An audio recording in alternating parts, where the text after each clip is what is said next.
Hello everybody, welcome back with another video. This time we're taking a very early look at the 2025 and 2026 gubernatorial races. So I've decided just to base it off their current approval ratings and looking at potential opponents. So right now we're going to take a look at the retirements. Now there's quite a lot of retirements in this year, so there's going to be a lot of open races, which is going to be pretty interesting. But now we're going to set up the safe races. It's California, Illinois. Yeah, Illinois still open. Minnesota. Again, Tim Walz is probably going to run for re-election here. It's probably going to be likely blue. Again, it could even go to safe blue. Let's just set up all these safe Republican states first. There's a bunch of them in just these states that are not going to be competitive. Massachusetts, I would say, is probably safe as well. Currently, it's a Democratic incumbent there. Vermont and New Hampshire. I'm assuming Phil Scott runs again. I mean, how many terms is this guy up to? Sixth term. So he may not run, but I think it's likely he does run again. I mean, how old is he anyway? I think he's still not that old. He's only 66. Yeah, I think he's going to run for re-election, honestly. But if he doesn't run, then I could see this being a more competitive state. There is some statewide Republicans that can run here to win in Vermont. In New Hampshire with Oyette, I think Oyette's probably going to be able to win here again by a similar margin last time, likely are, I would say. And I think we're down to the more interesting races now. Forget about Florida, that's going to be safe Republican. I doubt Democrats have a real shot there. Texas, Greg Abbott's probably going to run again. It's probably going to be safe Republican. All right, let's get into it. So in Iowa, the current Republican governor there, Kim Reynolds, he doesn't have the best approval rating. It actually seen a dive. So in a bluer midterm, I would put this as a likely red race. I think she could be in a bit of trouble here. In Kansas, it's going to be an open seat, but it isn't a bluer year, so I'm going to put this as likely Republican, but that's the first flip for either party right now. In Virginia and New Jersey, I do think Virginia is pretty likely to flip blue in the 2025 gubernatorial race. We do have a Spanberger running there, I believe. So let's just go to that map just to take a look. They are running a decent Republican, that's true, but I think Spanberger is going to be a pretty decent favorite in Virginia right now, so I'm putting this as a likely blue flip. New Jersey is going to be a bit more interesting. So far, the leading frontrunners be Gottheimer and Mikey Sherrill.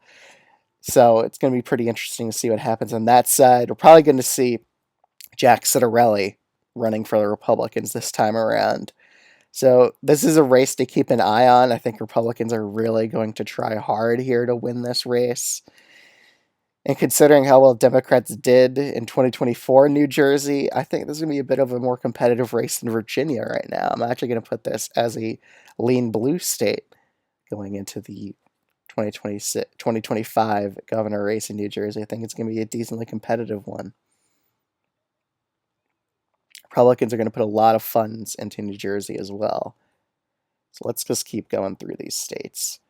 Alaska, it really depends on if Patola runs. If she runs, I think she would probably make this race a lean blue one because it is an open seat. So for now, I'm going to be putting this as likely Republican, but it hinges. Actually, I'm going to put it as lean Republican. I think it hinges on whether Patola runs. I think there's a real good chance she would be able to turn the seat blue. So preliminary ratings, lean R. Alaska is something to keep an eye on.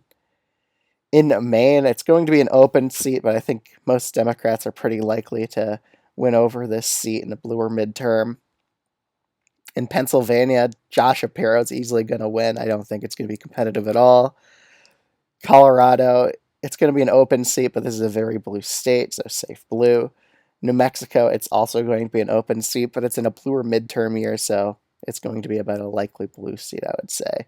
Tina Kotek in Oregon, she doesn't have the best approval rating. It's in the mid-40s, but I think she's going to expand on her margin this time around because she is the incumbent, but it's going to be about a likely blue state right now. In Nevada, Currently, they have a very popular Republican governor, Joe Lombardo. He has a pretty high favorability rating, I would say. So I think he's a pretty likely favorite to win in Nevada right now. In Arizona, it's a bit more interesting.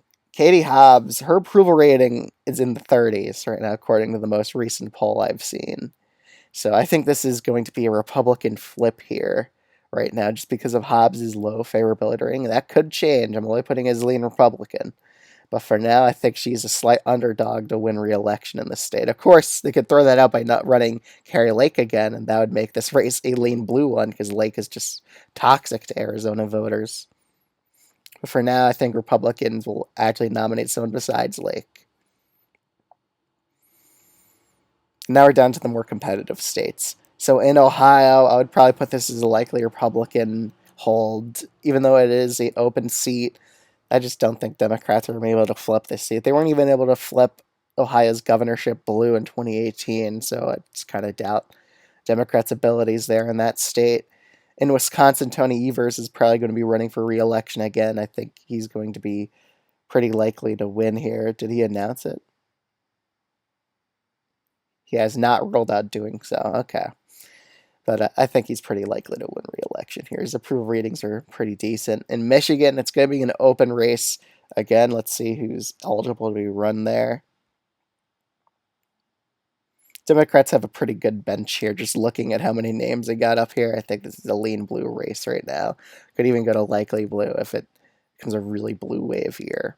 In New York, I think Kathy Hochul is in some trouble. Her approval rating is only in the 30s.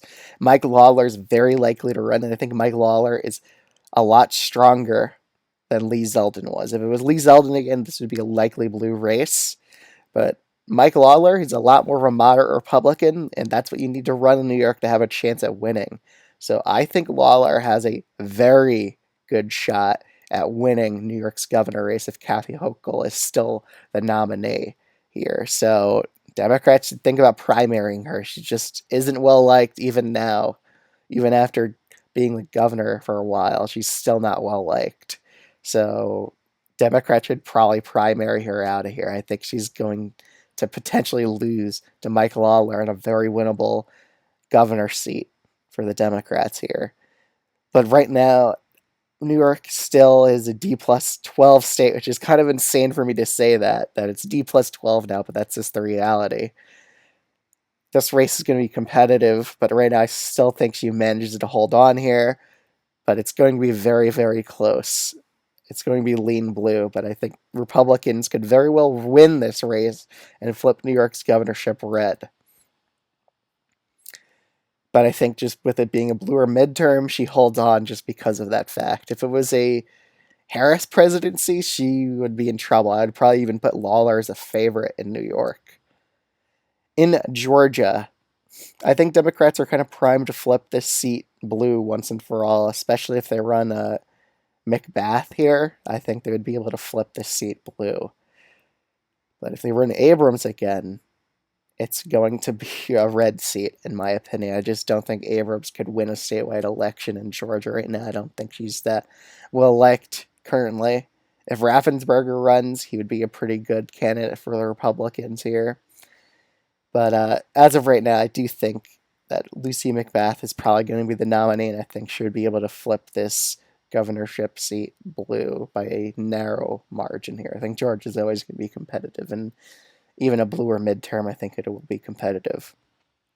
So these are my governor race ratings as of right now. Let me know what you think of this video. Is there any races you would change here? Just let me know in the comments below. Other than that, thanks so much for watching. If you're new to this channel, I would highly recommend subscribing. I'd greatly appreciate it. And leave a comment down below what you think about these races. Any ones you would change, anything like that sort. Well, thanks so much for watching. I'll see you on the next one. Bye.